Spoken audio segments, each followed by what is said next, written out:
Welcome to the Passionpreneur experience, where I examine the thoughts, energy, and strategy a side hustler needs to grow their entrepreneurial dreams, all while they work their corporate 9-to-5 day job. I'm your host, Bridget Cobb. Now let's get started.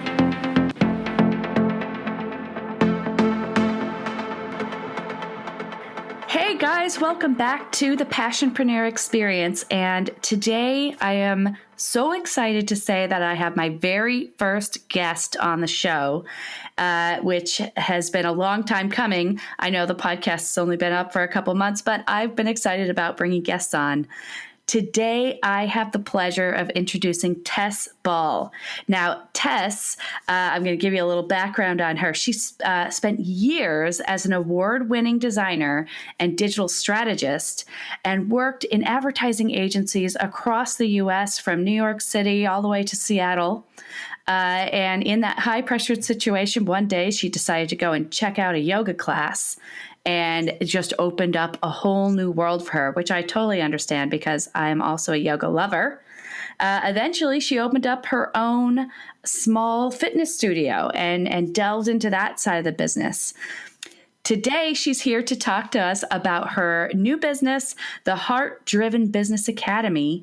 The Heart-Driven Business Academy is a collaborative education hub for small business owners, and they are on a mission to help new business owners think systematically and build unshakable foundations for the businesses of their dreams. Welcome to the show, Tess.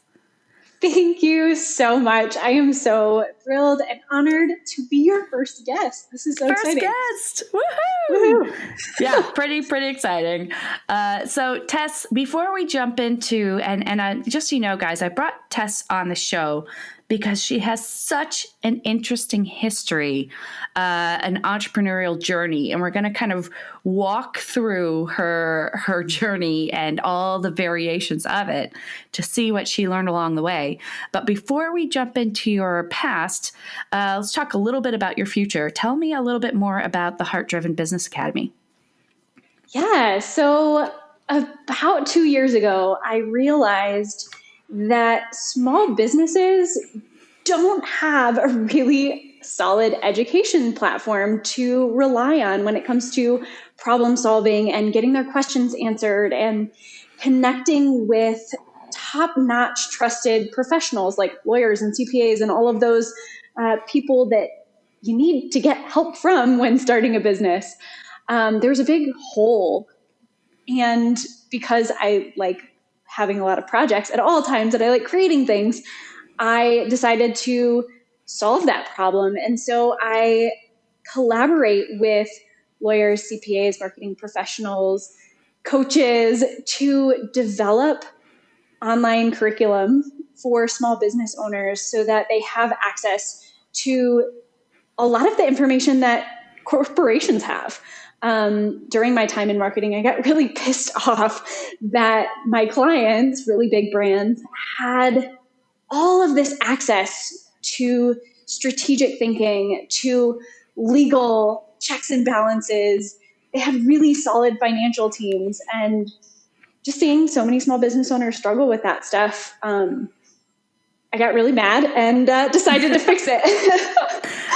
Nothing like anger to drive us forward. I love it. A lot of small businesses are like, I'm driven by, changing the world and like helping people get healthier. And I'm like, no, I just really have a lot of rage for our current economic situation. And I'm really pissed that a lot of good people doing great things don't have the support they need. It really bothers me. Oh, that's the best. I love that. And we're going to talk more about the Heart-Driven Business Academy towards the end of the podcast. But I really appreciate that background or forward ground, if you will, of where you are right now, because I have no doubt that your journey that you've taken, your entrepreneurial and corporate journey, both really informed how you built the Heart-Driven Business Academy. So let's take a look, and if you would, walk us through a little bit of how you came to now and what that looked like from your corporate standpoint and your entrepreneurial and where they crossed over. All right. So it's, for me, I think it's important to go like all the way back. I was the little kid on the street corner selling spray painted pine cones to my neighbors around the holidays, to make a couple extra bucks. And this was in Michigan, so it was like very cold. So from a very early age, I was inspired to be an entrepreneur. Now, there were many, many twists and turns in the story that came after that. But I've always been a person who likes projects. Right. I don't think I'll ever not have projects. And so throughout college, throughout the early days of my career, when people asked what I did, I always answered, well, I'm a project person. And so that has taken me into designing. So when I graduated college, I became a designer and was in the agency world designing corporate advertising. Mm-hmm. And the thing that drew me to that was the project-based nature of the work. One day I could be working on this event promotion. The next day I could be working on this, sports jersey type setting. The next day I could be working on digital advertising or a Facebook app or what have you. Yeah. Beautiful amount of variety there. Yeah. It was the only career I think that satisfied that in me. And because I was curious, I was the new kid on the block in the boom of social media. So, around 2008, I think it was, I was handed an FBML book, and FBML was Facebook markup language. That's back when, business pages still had apps. And I was really able to sink my teeth into digital. And because of that, because I was able to make that my project, I very quickly climbed the ranks. Because I was curious and had that tenacity, it was recognized, and I was able to move from my small agency in Tennessee to New York City without knowing anybody, without getting a foot in the door, because I knew people. I was able to enter some really awesome agencies and work with some really great brands. Nice. It was nice. I think when you find something that you love, that you're good at, that you get recognized for, it's a really lucky and privileged thing. And luck, luck is sometimes does have something to do with it, but let's not forget merit. Well, thank you. Yeah. And it's kind of a beautiful marriage of the two in a lot of ways. Like, you do the work and then you get these awesome, lucky opportunities. And then because you have the lucky opportunities, you get to sink your teeth into the hard work, and then it bounces back and forth in really cool ways. Yeah, absolutely. Yeah. So that eventually really got to me, though, because when you start climbing the ranks, you end up working for a lot of people or causes or brands that aren't necessarily in alignment with who you are as a person. Unfortunately, all of that kind of got to my head, and I was like, sweet, I'll take the next best, biggest opportunity, or I want that, $20,000 a year promotion. Sure, I'll do work that isn't soul satisfying, and then eventually paid the price for those decisions, and just was up against a lot of dissatisfaction, soul death. Yeah, that's a very typical progression for anybody in a corporate role that has an entrepreneurial spirit. And I think a lot of people can identify with that and saying, I'm in this role, and this is not everybody, because again, I love my corporate gig, and I get a lot of satisfaction out of it. But I have had corporate roles in the past where it really wasn't doing it for me, and I was missing a lot of that, purpose-filled kind of drive coming out of my role. And then, yeah, maybe you have to lean on some other type of motivator, like money, like prestige, or even, when in a corporate mindset, you start to get locked onto things like job trajectory, and this will lead me to that, and bigger accounts, and bigger brand names. So it makes sense, and I think it's quite common. A lot of people would be listening, going, "Yeah, I do my corporate job. It doesn't get me out of bed in the morning. I don't click my heels, but there are other motivators there that keep me there." So I'm sure a lot of people can relate to that story. That's so interesting as you were describing that.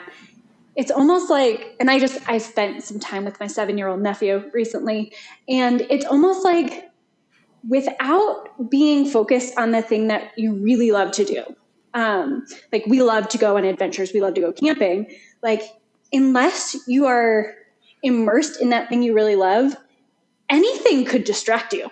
Like, Right. it would be so easy for him to be distracted by a video game or, a TV show or a snack or whatever. But like when he's immersed in the experience that he actually really loved to do, there's nothing that can distract you. And I feel like that's so similar to entrepreneurship. When you're doing the thing you love, it's so easy to get consumed by it when you're doing that like soulful, fulfilling thing. But like if you're in something that isn't a good fit for your soul, like it's so easy to get distracted by the money and like you said, the accolades.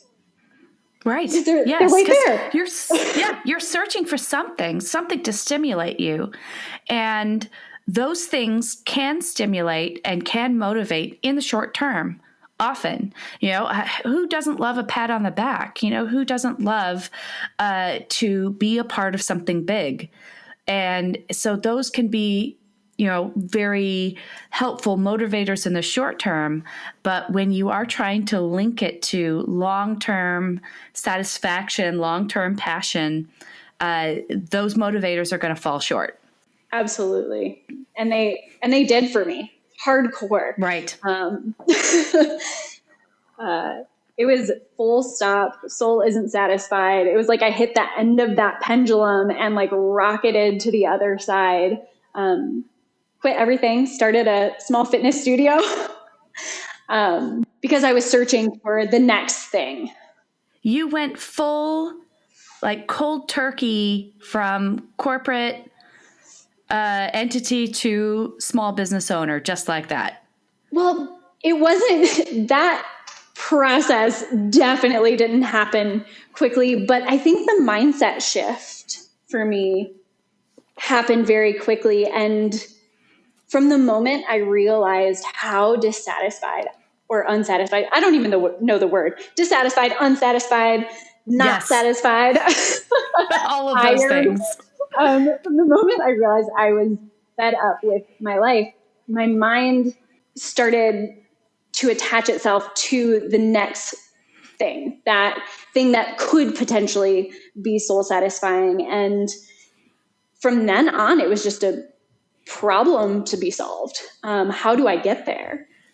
And that process probably took 2 years. But once my mind and my gut were settled on moving on, that process could unfold. And that's an interesting point you make there, where a lot of times it is us just getting to the point where we make up our mind and we decide this process is happening. And a lot of that is tied back to, again, that string of, our thoughts affect our actions. And until we believe that that next experience or that next journey is accessible to us and it's available to us, we don't take the actions to move forward. We have to get to that point where we've sunk our teeth into the idea, we've committed to it, and that might take the form of committing to yourself. It could be and declaring it out loud to others and saying, "Hey guys, guess what? I'm opening up my own fitness studio." And you put it out there, it becomes real in your mind, and now you're able to take action. So there is a lot of work you can do on the front end. I mean, that's how we get to the point where we take action. It's a belief inside of us, or the most believable thought we can have. It might not be, I'm a badass small business owner, but it might be, I can own a business. I can own a business right now if I want to. Successful or not, I can own a business.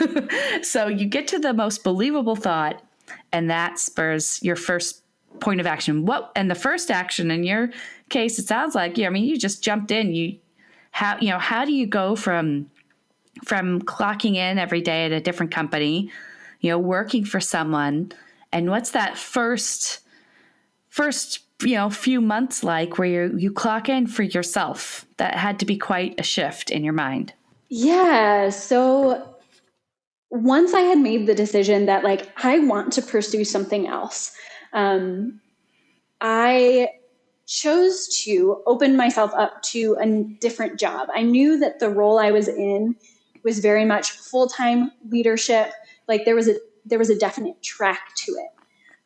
But because I was in design, I was in marketing, I knew that there were a lot of different options out there that I could pursue if I wanted to. So maybe that's consulting, maybe that's part-time. And what I ended up getting without much trying, and I think that's one of the most beautiful things. Once you kind of commit to the idea, or at least once I commit to the idea, the next step kind of just appears. In this glorious, fateful way. So I got the opportunity to work in a very similar role to my own for more pay, working 3 days a week. So that was a very easy thing to say yes to, because what I needed was not a class in small business ownership. What I needed wasn't a coach. What I needed wasn't like more education. I just needed the space to figure out what it is that I wanted to create.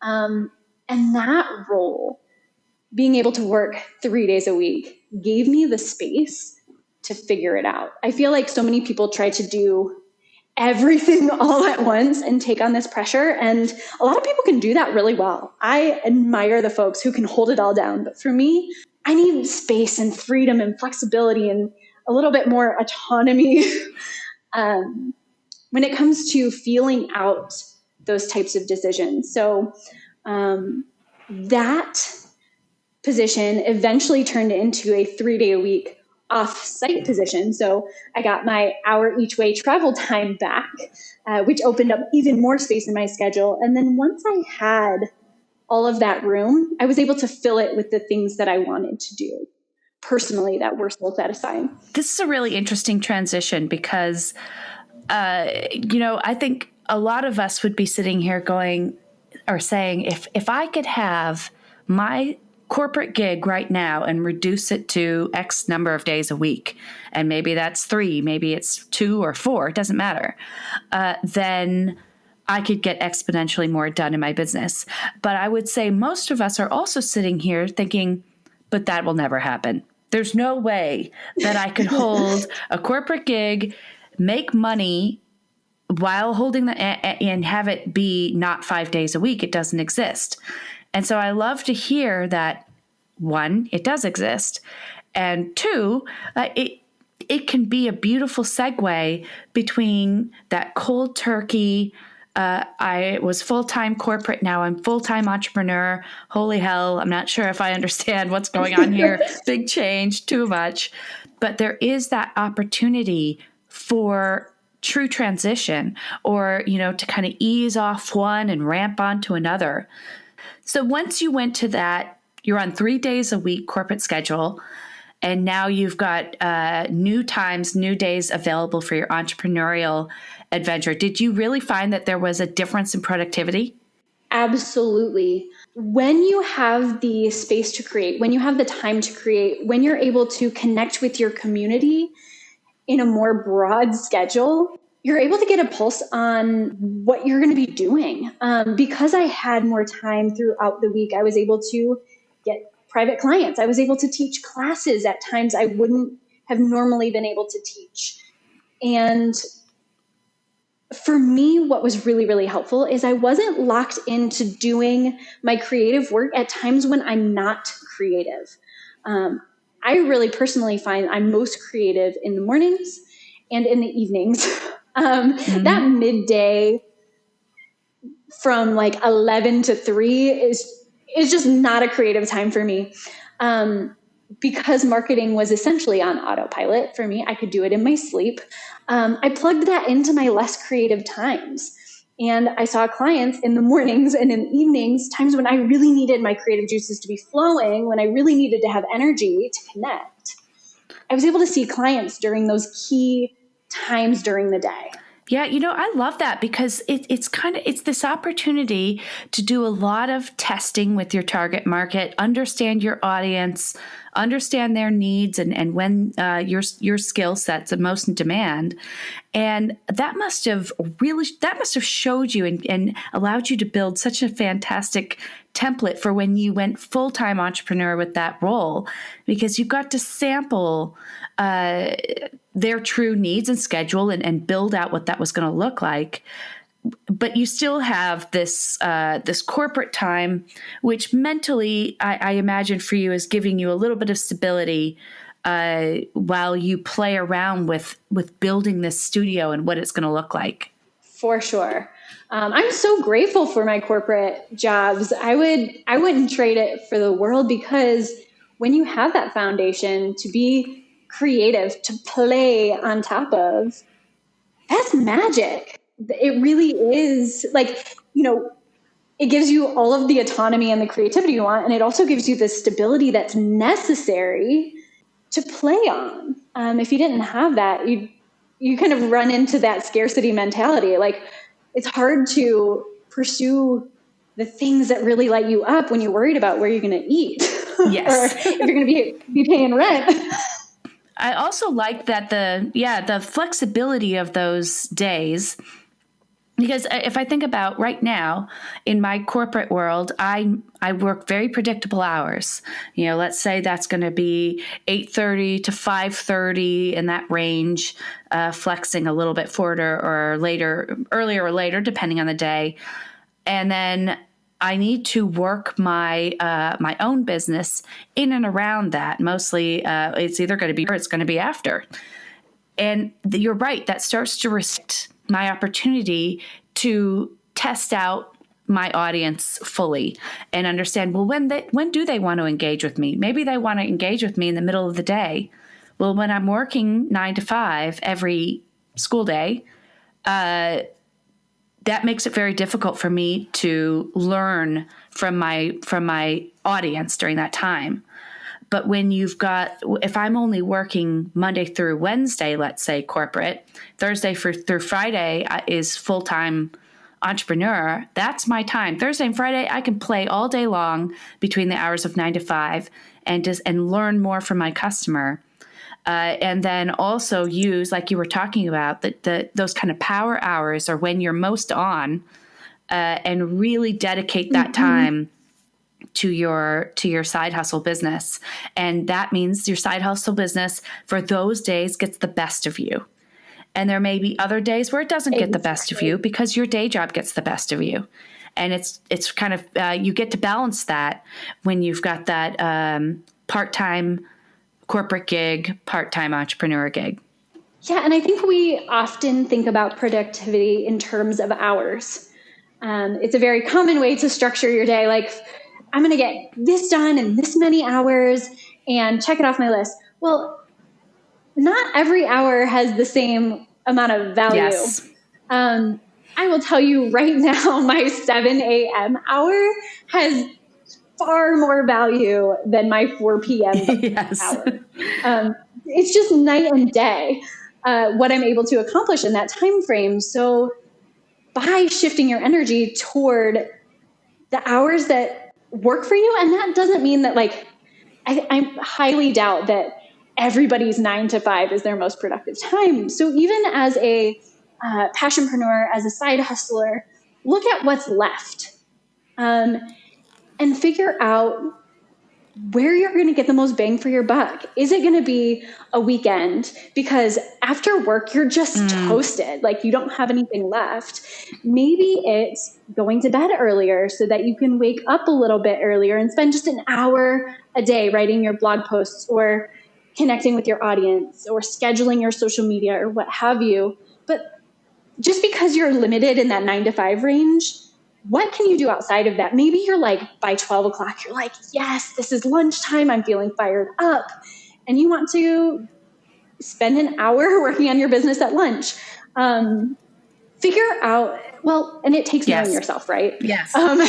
So much of this journey, I'm sure your audience has heard it like time and time again. Owning a business is the most intense personal development you will ever get, ever. And I think it shows up a lot in those types of decisions. It's like, okay, in order to maximize my time and my energy, I have to get to know myself. I have to get to know those very automatic, habitual patterns, and kind of re-examine. It's like, who am I as a person? When am I most productive? What do I enjoy doing at what time? What is my rhythm? Totally agree. And I think it's just a great opportunity. Like, how cool is that you get to look at that for maybe the first time in your entire life since childhood? That's just freaking neat. Totally agree. So now that you've got you're in this phase where you've got your part-time corporate gig going 3 days a week, you've got your fitness studio up and running. What's the next step? How does it evolve from there? So while I had that part-time corporate gig, I was really taking on private clients in my home, in other people's homes. I was renting space from yoga studios. And this was all happening in New York City. I was kind of just hodgepodging this side hustle as I could. A few years into that mashup, I decided I had enough of New York and it was time to move. And so moved to Seattle, where I decided that I was no longer going to do marketing, advertising. It was like a clean break, clean start. I was just going to do fitness. Big change. That didn't last very, it was a big change. And it didn't last very long. I had total scarcity mindset up the wazoo. Microsoft Windows offered me a strategy job and I was like, sweet, I'll take it. But very quickly realized the error of my ways. I was like, no, don't go back.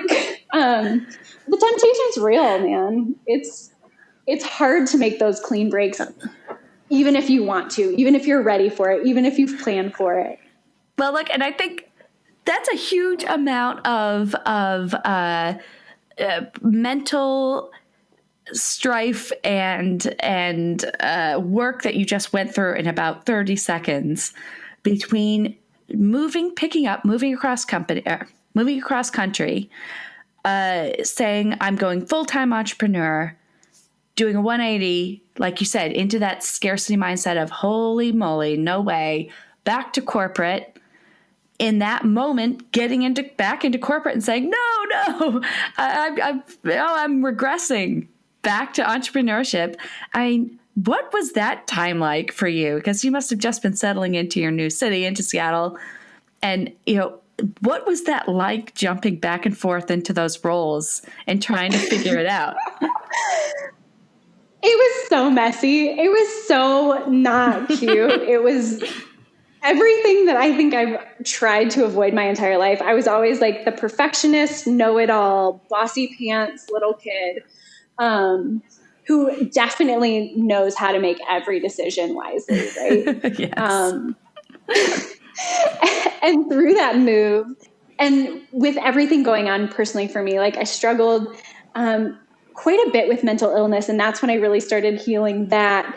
And so I think through the chaotic swirl of it all, I was blessed with this gift of knowing that it is never linear. You're never making right decisions, and you never end up at a destination and just plop, you're there. It's always a process. And the process is it's never finished. It never stops evolving. No matter how much you think you have it figured out, 3 months from now, your life was going to look different than your plan.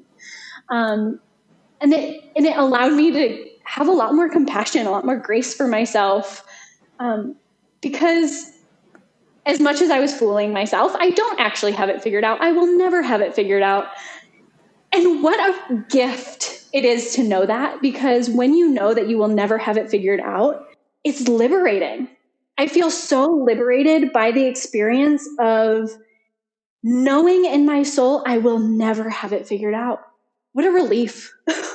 So I think there's, that's what that couple months looked like. It was just a big, ugly mess that turned into one of the biggest gifts I have ever been given by the universe, or as a human, or however you believe things happen.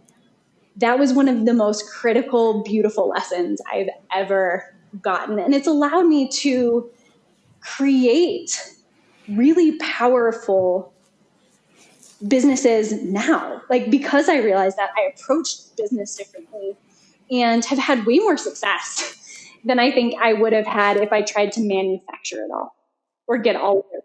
Absolutely. We've got people listening. I have no doubt right now that are thinking, I can't launch my side hustle idea until I've got it all figured out, or I can't leave corporate until I have my business really nailed down and it's 100% on track. There's a lot of this fear around one-way doors, and I've got to have it nailed. I've got to have it perfect before I walk through that door, because there is no coming back.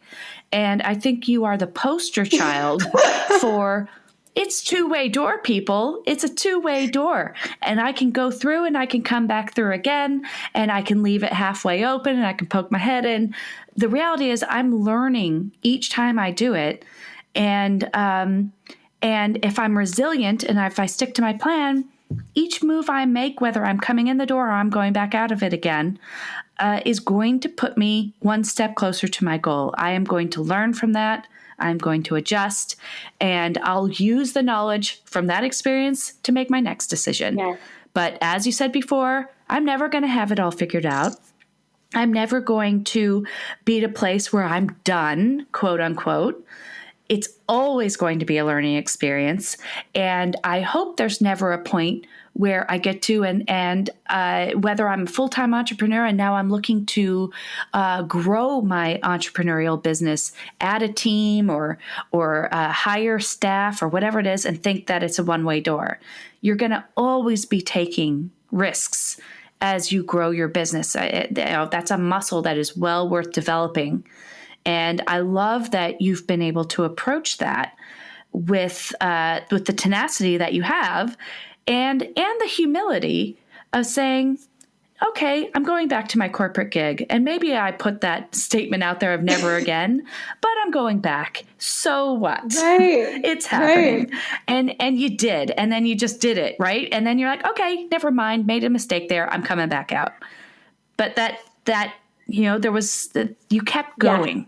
And you just owned your decision, and you moved forward and you made your next decision. Yeah. And I think so many times as entrepreneurs, we wrap our identity up in our entrepreneurial pursuits, or as corporate folks, we wrap our identity up in what we're doing for our jobs. And when you leave something, there's this identity shift that can happen.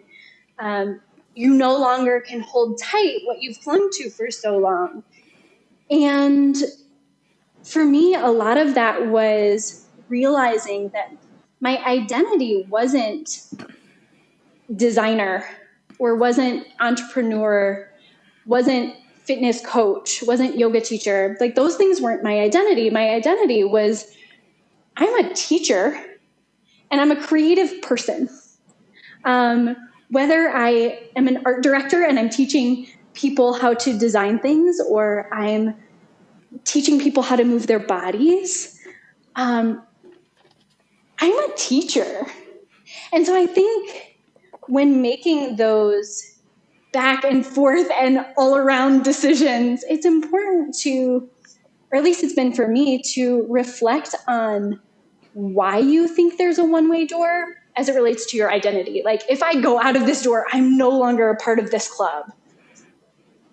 But what clubs do you really belong to? Like, what deep down in your soul do you value that you might miss? Because that is where the two-way doorness happens. That's where you get to always come back, because it's a part of you. Yeah, absolutely. I so identify with that, and that I had a short period of time there. Well, it felt very long. It was 9 months where I was unemployed when I was coming back from Australia back to the US and had a hell of a time finding a job. And yeah, I totally lost myself outside of my corporate identity. And what I really missed, it wasn't necessarily working a corporate job. I missed that powerful interaction with people that I had. I missed being in the environment where I was working with people one on one, and I was helping people develop their skills. I was a sales trainer for many, many years. And that ability to work one on one with another person and watch them grow and achieve new levels, that's what I thrived in and what I missed. But I was so used to describing myself as this corporate worker, this corporate entity. I've always worked in corporate, that I was clinging to this very simple description without really paying attention to what was beneath that, and that was the value and the true skill set that I brought that I was missing. So I think it's very easy for us to fall into these labels because we practice them. If you're out there networking, you could rattle off, oh yeah, I work for X brand, and this is what we do, and this is our mission statement, and you're part of this larger cause, and you hang your hat on that. We're used to that spiel and what we say. And when you lose that, it's amazing how quickly we forget our own skill sets and what our values are, what we stand for. Yeah. I think it's a great practice to get out there and take an inventory, take a personal inventory of what it is you love. Why do you love to do what you do? What's your corporate gig giving you right now and allowing you to express? What's your side hustle allowing you to express? How do they complement each other? Really interesting exercise. And I agree with you. I think it's easy for us to get tied up in kind of a more shallow description or identity for ourselves. Yeah. And I think it's one of the last things that a lot of people think about. It's one of the last things I thought about. And I wish I had done that inventory sooner to realize I don't need to introduce myself as Tess, the social media strategist for Jose Cuervo. No, I'm a creative person and I'm a teacher. And even though the side hustle and the day job are two different things, really at the heart of it is me. Yes. And at the heart of that for you is you. It's expressed in different ways, sure, but we're people doing people things, and the sooner we understand that, the better. Maybe the easier or the harder it could be, who knows? All right, so we've gotten to the point where you left New York City, you moved to Seattle, and you kind of did this quick flippity flop, back to corporate, out of corporate, back to corporate, and you're really trying to find yourself here and understand what it is that you want to do. What happens next? So I work for several gyms and yoga studios, and I'm a part of the gig economy. I'm doing a couple different gigs, none of which I'm super satisfied with.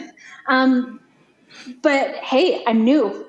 I'm a complete newbie to this whole industry. So get in where I can was kind of the mindset.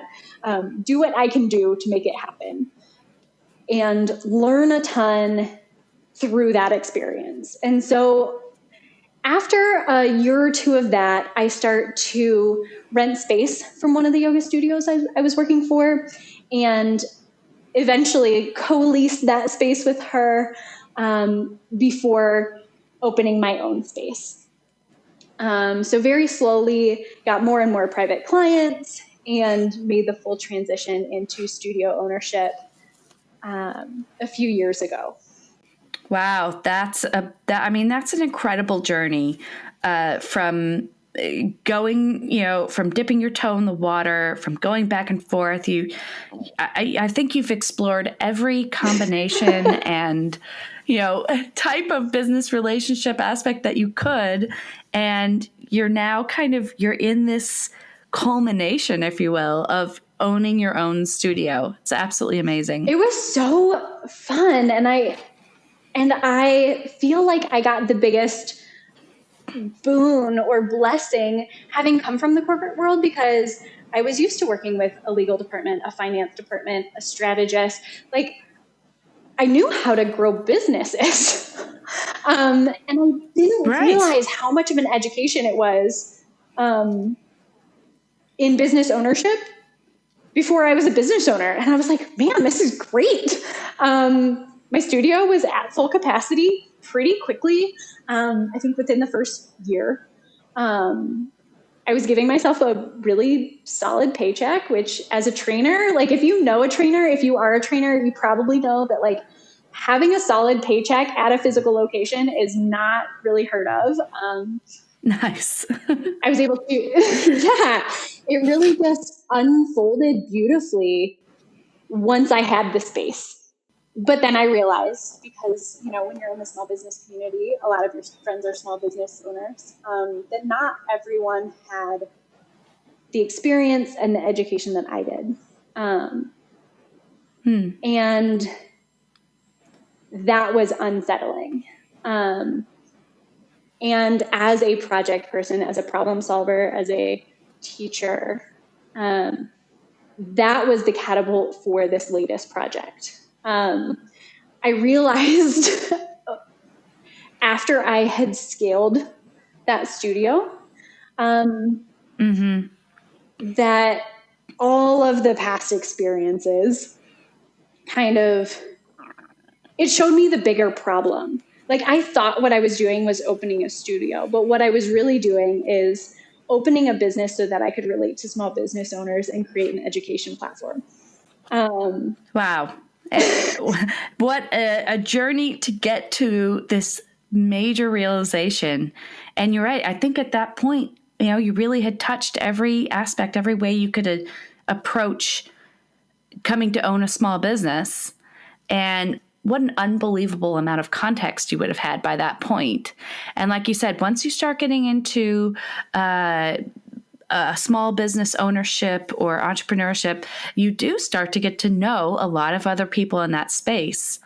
So you must have heard some of those same fears and concerns and lack of resources, like you had said, coming up again and again in those spaces.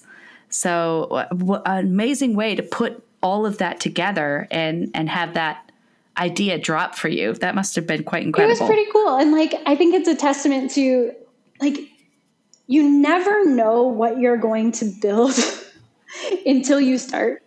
Yeah. Action actually brings clarity. Had you asked me 10 years ago if I would have been creating this education platform for small business owners, I'd be like, what the hell are you talking about? If you asked me 5 years ago, when I was just starting this fitness thing, I'd be like, no, I'm going to be a trainer for the rest of my life.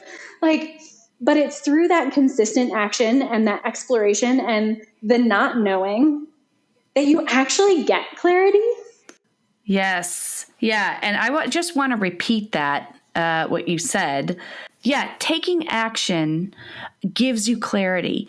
And again, I don't know how many times I've heard people say that, as soon as I get my idea nailed down, I'm on it. I'm jumping on it. Or I just need to make sure that this is fully thought out before I start. And I think sometimes we miss the boat there. If you just start, it doesn't need to be fully fleshed out. If you just start, you will learn where the tweaks are needed. You will learn how to evolve because you will start to get feedback. You will start to understand what parts you are more passionate about, what parts you are not as passionate about. And so it's so important that you take action regardless of whether that thought is fully developed or not. And nothing will get you to that fully developed thought faster than building the plane as you fly. Yep. And I think there are two very common myths that stop us from doing that. one, we have this idea that we will know if something is a good idea or a bad idea. There's this myth that like there is a right way and there is a wrong way. And that is just a complete load of bullshit. Full stop. I don't care who you are. Like, there is no right answer. There's just the next answer. The best laid plans, right? And number two, we have this myth that we're in it by ourselves. And that we, in our little lonesome heads, have to create the ultimate pinnacle version of whatever this idea we have is. Like, we have to, by ourselves, make sure it's perfect before we present it to the world, because we're afraid of getting rejected. We're afraid it's not going to work. But like, the only way that that idea is going to develop and work for people is if you share it. Like, the only way to make progress is by putting an idea out there, creating action, and working with other people to build it. Not to mention those other people, specifically your potential customers. Yeah. Those people that need that service, that need that product. They're going to tell you with either their words or their purchasing, whether that's hitting the mark or not. And so you can put an idea out. You could put two ideas out that are similar and see what type of action each one gets. You can put a tester out there and beta test with a small group of people. You can, there are a lot of different ways that you can start your idea, get it out, get it into the hands of potential customers, and then get feedback, then start to evolve the concept. Better than flying blind, basing it all on your own bias, and then coming and spending all that time in the dark, and then airing your product. Why not let the light in as you're building and make more educated decisions? Yeah, and it doesn't have to be complicated. It can be as simple as a coffee date. Yes. Like, I think there's value in the minimum viable product, getting it out into the market and testing. But like, I think even that concept is, we have to get our minimum viable product perfect. Right. And so like, just breaking it way, way down and like, have a conversation, invite somebody out to coffee. Yeah. There's so many entrepreneur groups and community groups. Go on your local, if you're in Seattle, go on your Seattle community women group and be like, hey, does anybody want to go out for coffee with me? I have this idea and I don't really have anybody to talk to about it. Would anybody be willing to listen to me? And you would be shocked how many people will listen and contribute and help you out and give you more context for this beautiful, budding, glorious idea of yours. Totally agree. It's amazing the amount of support you can get out there online with, just starting, just asking a question, just throwing something out there to an entrepreneurial forum or something. And then, yes, if you're able to actually I just had a coffee this morning with someone that is also starting their own business. And we had a fantastic chat about, what we're working on, what we're thinking about, how we're approaching our concepts. And it was a fantastic way just to kick around an idea that's not even close to being fully fledged. And amazing what comes out of that. I got a huge amount of clarity this morning from speaking with her. So, and that's all around you. I mean, that we met on a online forum. So I highly encourage it. Yes. And this is great. I'm so glad that you had a coffee date this morning. I really want to ask you more about that, but maybe another time. So if I could share one of the tools that has been super helpful for me in asking, in putting yourself out there, because I think, at least from what I've experienced, there's a ton of fear and shame of the not having it done or not having it right idea. And so I forget where I heard this. It was probably I know it was at least 10 years ago when I was in advertising that we used the concept of having shitty idea time. As yes. Tell me more. A framework, Tell me more. Just as a framework, as a space holder to lighten the pressure of having things fleshed out, lighten the pressure of having to be perfect, lighten the pressure of having to even be smart or good. So when you run up against a problem, when you run up against an idea and it's not fleshed out, and you're talking with somebody and you're a little bit nervous to say, this is what I'm thinking about doing, all you have to do is say, like, hey, Bridget, could we have some shitty idea time for a second? And then, of course, you're like, what is that? That's hilarious. Yes, of course. And then you're like, okay, so I have this shitty idea, and here's how it's going to go. I want to create this business, and it kind of looks like this, and I'm going to create this product, and I'm not sure if I should, like, I don't know, put it out on social media or, like, a blog. Like, do you have any shitty ideas for me? And it relieves them from having to have good ideas. It relieves you from having to have any good ideas. And when you start to put together all these shitty ideas, you start to... Magic. It is. It really is. I use this with my partner all the time.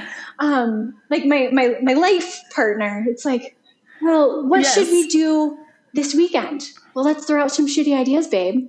And all of a sudden, instead of watching Queer Eye and drinking wine, we're out skiing or rock climbing or doing something less shitty.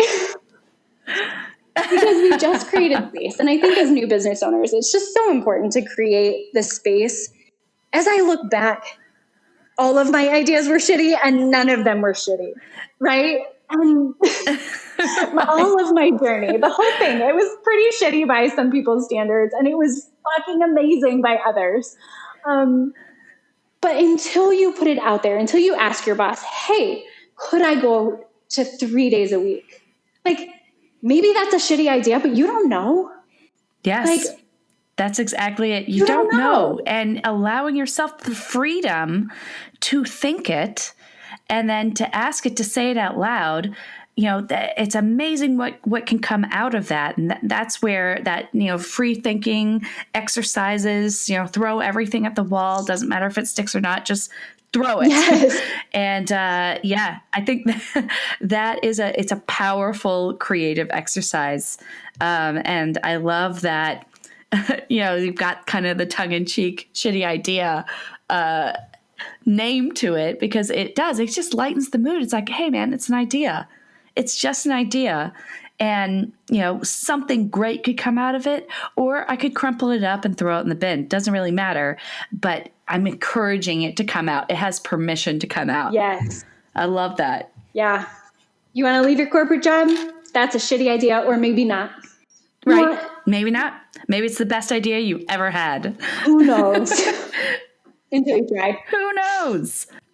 Oh, I love it. All right. So let's round it out. You've had the studio now in Seattle, and where did you go next? So I very recently, about 5 months ago, moved to Bend, Oregon, and had to close my studio. And it was probably one of the biggest heartbreaks I have ever experienced as a human. Wow.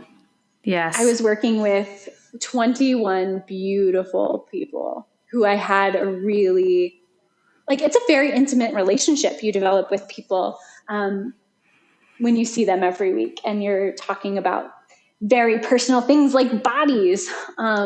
Yes. Yeah, absolutely. And so although I love my new location and I love being a little bit further out from the city, man, it was hard. Really hard. And I think at some point in the next few years, I'll probably revisit that and create a similar studio out in Bend. But until then, I am side hustling. I have a corporate marketing gig. This time working for a small business who I really, really love in the health space. So my soul feels okay about it. I did that check-in and my soul was like, okay, you're not like doing the slimy marketing thing. You can do this. So it's a bit of a blend. Good. Yeah. And on the side creating this business education hub because I want more business owners to get started the way I did.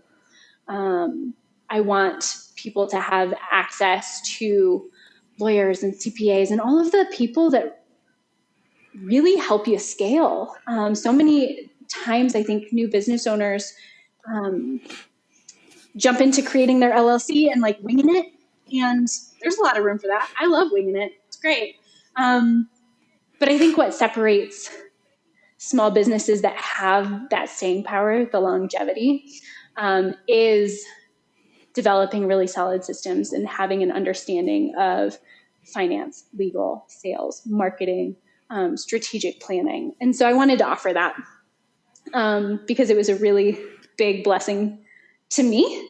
And I feel like I have a lot of karma to pay back, or however that works.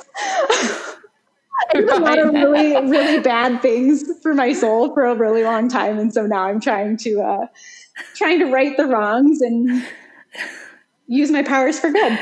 To paying penance. And we all get to profit. It feels right. Oh, that's great. This is a really powerful resource for, I imagine, not just the entrepreneur in a sense of solopreneur, but even those, or especially those with teams, with people that they've hired on. So whether you've gotten started or you're a little bit more established, I imagine there's going to be resources here that people can take advantage of and connections that can be made that will help their business. Absolutely. Whether you haven't even started your entity yet, or you're trying to create a more efficient system to manage your intellectual property, or you're good at marketing, but you haven't quite mastered the sales piece, or, wherever those holes are, wherever the gaps are in your foundation, the Heart Driven Business Academy will very lovingly point them out and help you fill them, and connect you with really trustworthy, good-hearted people to help with the technical pieces. Man, that is awesome. And so I imagine then you kind of got, you have this, for you running the business, you have two sides. So you must be not only looking for people to come in and take advantage of the resources and connections, but also bringing in the other side, those CPAs, those accountants, those marketing experts. So you're kind of looking to bring both together. Absolutely. I think that, for me, one of the greatest joys in kind of creating this new project is looking at all of the things I liked from marketing, from running a small business, and combining them. And one of the things I really, really love is collaboration. I thoroughly enjoyed when I had that fitness studio collaborating with physical therapists and doctors and chiropractors and massage therapists. I love collaborating so that my clients, also their clients, got the best experience possible. And so I brought a very similar approach to Heart Driven. I love collaborating with CPAs so that new business owners can get the information they need. So yeah, I'm going to just plug it. If there's anybody listening who wants to collaborate, who has information small business owners should know, please hit me up. Absolutely. Because that's one of my biggest joys. Oh, fantastic. Well, I have to say one of my biggest joys is finding people like you to talk to and bring on this show, because I think your experience, your story, and what I love most about your story is your ability to just go with the circumstance and move forward, and kind of that humility that comes with it. Like I said before, of I'm in corporate, I'm not in corporate, I'm a solopreneur, and I'm doing this, and now I'm doing this, and always being open to that next opportunity and how it evolves. So I have no doubt that will continue to serve you so well, and build the success. I'm very excited about the Heart Driven Business Academy and what that can provide. So yeah, if you are listening right now and you believe that you have a service that would be of value and it could collaborate with Tess, please, we're going to have show notes for this episode, and I'm going to link back to all the ways you can contact Tess and get involved. And if you're a business owner, same thing. We'll have a link where you can go to find the resources. Or I will add a prospective business owner. So there's a guide to starting a business in every state. So if you're thinking about starting a business, thinking about officially setting up your thing, start here, because chances are your state's Secretary of State website is not going to do you justice. Good advice. just a word to the wise, just so that you don't have to suffer through that. Nice. We like heads up. We like a little bit of a shortcut, save us from any drama if you know about it. and it's free. So, well, thank you so much for those few tips, those little heads up there, because we love the shortcuts, as I said.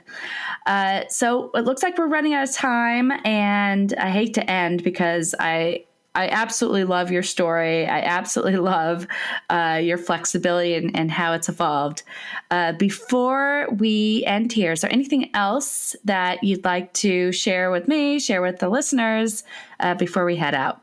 Well, I was thinking about what I could offer your listeners that would be of the most value. And for anybody who's listening, who's feeling stuck, or isn't feeling brave enough to ask for the things you want, I would totally be willing to get on a 60-minute Zoom call free of charge, and have some shitty idea time with you. I know it's not something we often practice. So if you're listening and want to have shitty idea time with a pro, I would love to share in your ideas. I'd love to help you figure out what the next step might be. So go to shittyideatime.com/passionpreneur. And if you're like, you know what, I'm not ready for the shitty ideas, you can also find me at heartdrivenbusinessacademy.com and on Instagram at heartdrivenbusinessacademy. I love it. So guys, I'm going to have a link to that in the show notes, and I will get that up for you so you can just click right through to the site. You are crazy if you don't take advantage of this. So get over there, make the appointment, and take advantage of this opportunity to really just explore any and all shitty ideas floating around in your head with love and compassion. Now is the time. So if you don't take advantage of this, you are crazy. What's stopping you? Get over there. Well, Tess, thank you so much for your time today and for jumping on with me as my very, very first guest on the show. I've just absolutely loved your story. It's amazing. Thank you so much, Bridget. This has been so fun. Thank you for being willing to have the conversation on this podcast and support people like me who wish they had this podcast 10 years ago. Well, we're going to make up for lost time now, so don't you worry. Awesome. All right. And thank you guys for listening in. If you have a guest suggestion, please feel free to reach out to me. You can reach me at bridget@bridgetcobbcoaching.com. Give me a shout or contact me on the website. And I'd love to have a chat with you if you feel like you'd like to be on the show, or if you have a suggestion, if you know somebody that you think would have fun on the show. So thanks again, and we'll see you back here next time on the Passionpreneur Experience. Are you building your side hustle business all on your own? Well, you don't have to. Engaging with and being accountable to a supportive community will increase your productivity and keep you on track. Join my private Facebook community, the Passionpreneur Experience, and connect with like-minded side hustlers just like you. Head to the show notes now for a link to the group and start building the business of your dreams.